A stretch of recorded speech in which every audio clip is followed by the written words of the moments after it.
At paalala po sa mga magbabakasyon sa Boracay ngayong Semana Santa, may mga dagdag patakaran pong pinapatupad mula nang magbukas itong muli. At live mula sa Boracay, may unang balita si Dano Tengkungko. Dano.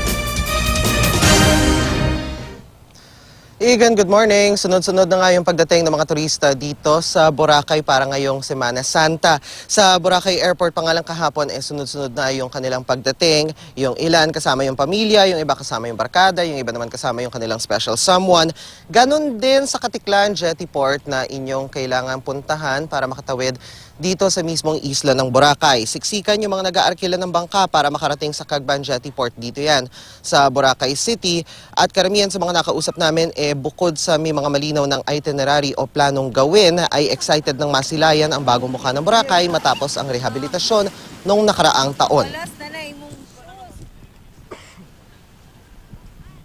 Good snorkeling, good, restaurants, food, just good vibes, really. According sa mga news, super malinis na siya. Siguro yun. Want to see everything, the beaches, the islands. the people, the local people. We love the Philippines.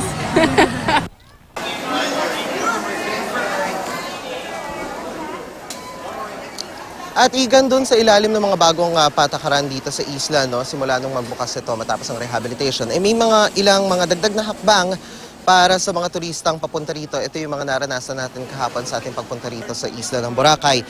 Una, hindi na basta-bastang makakasakay na lang ng ferry pagkalapag ng paliparan, partikular itong Katiklan Airport o yung Kalibo Airport, 2 hours drive papunta rito sa Boracay. Pagdating sa Katiklan Jetty Port, may espesyal na lane para sa mga residente ng Aklan na kailangan makapagpakita ng residence ID bago sila payagang makapasok sa Jetty Port. Sa mga turista naman, bago makapasok, kailangan muna mag-fill up ng tourist form at doon isusulat yung kanilang personal na impormasyon, kung hanggang kailan mananatili sa isla at kung saan tutuloy, kung sa hotel ba o sa bahay ng mga kamag-anak o kaibigan na residente ng Aklan.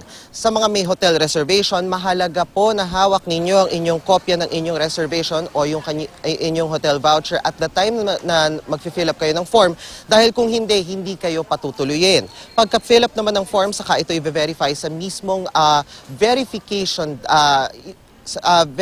counter kung saan i-verify yung mismong booking ninyo kung totoo man ito o hindi. At kung wala namang problema, saka na kayo makakapasok sa Katiklan Jetty Port para naman makapag-book kayo ng inyong ferry boat tickets.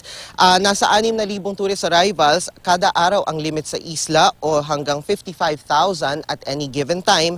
At inaasahang ganyan karami ang bibisita sa Boracay araw-araw ngayong Holy Week simula ngayong umaga. At igan, mabanggit ko lang, nandito tayo sa Station 2 or traditionally boat station 2 dito sa Boracay, particular dito sa White Beach, kung saan umaga pa lang, actually hindi pa sumisikat ang araw, ganito na yung dami ng mga tao na nandito. Yung iba kanina may nakita yata ako nagja-jogging, yung iba hinuhuli yung sunrise, at yung iba naman nandito lang para magmuni-muni. Yung iba lumalangoy, yung iba naman naghihintay magbukas yung ilang mga restaurants para makakain na sila ng breakfast. Tigan.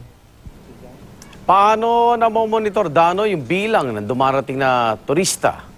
Di ba meron silang parang limitasyon lang?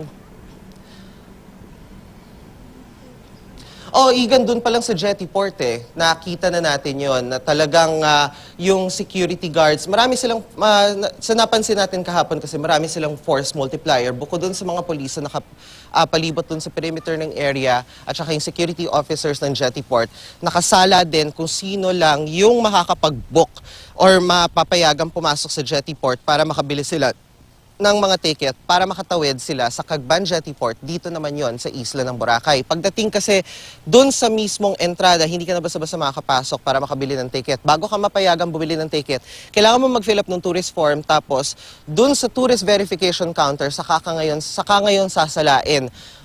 Bukod dun sa booking, kung if we understand correctly, pati na rin kung pang ilan ka dun sa bilang para sa araw na yon, Igan.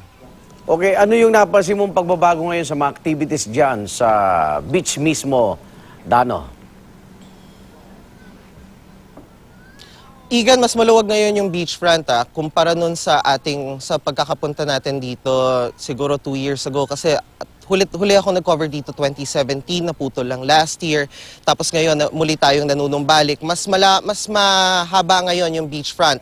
Hindi na to katulad nung dati na kung halimbawa dito sa area ko, sa aking natatandaan kung ako'y tama, dito sa may puno ng nyog dito, from here may mga ano na dito, may mga beach chairs na dito, meron ng mga establishments dito. Ngayon, yung buhangin, it goes all the way doon sa mismo mga establishments. Also, napansin din natin na may mga kalsada na mas maluwag ngayon, although naramdaman natin yung traffic na pinag-uusapan ngayon sa social media. And ang pinaka-importante na napansin natin, wala na mga party-party sa labas ng beachfront ngayong gabi. Tuwing gabi hanggang madaling araw, medyo tahimik na ngayon, so pwede ka na magmuni-muni sa beach nang walang nang iistorbong iba sa'yo, Igan. Okay, maraming salamat. Ingat kayo dyan, Dano Tingkungko.